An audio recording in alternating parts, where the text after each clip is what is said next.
2015 সালের mad max Fury road, যা box অফিসে 380 মিলিয়নের বিজনেস করেছে। সাধারণ একটি গল্পে অসাধারণ অ্যাকশন সিন দিয়ে ভরা ছিল মুভিটি। সেখানে ফিউরিয়াকে দেখে দর্শকের মনে প্রশ্ন ছিল, কে বা কি তার উদ্দেশ্য।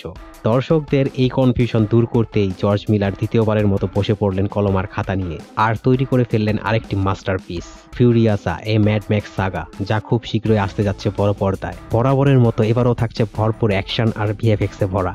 মুভিটিতে ছোট্ট ফিউরিয়াসা থেকে দুর্ধর্ষ সার্ভাইভার আর ইমোর্টাল জোশের সৈনিকের প্রধান হয়ে ওঠার গল্পটি তুলে ধরা হয়েছে, যা ম্যাড ম্যাক্স ফিউরি রোডের প্রিকুয়েল স্টোরি।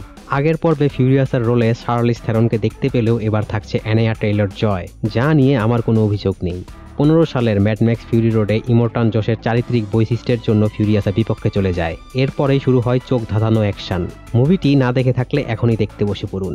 এমনই সব মুভিজ আর টিভি সিরিজের আপডেট পেতে ভিডিওতে লাইক আর চ্যানেলটিকে সাবস্ক্রাইব করে আমাদের পাশেই থাকুন।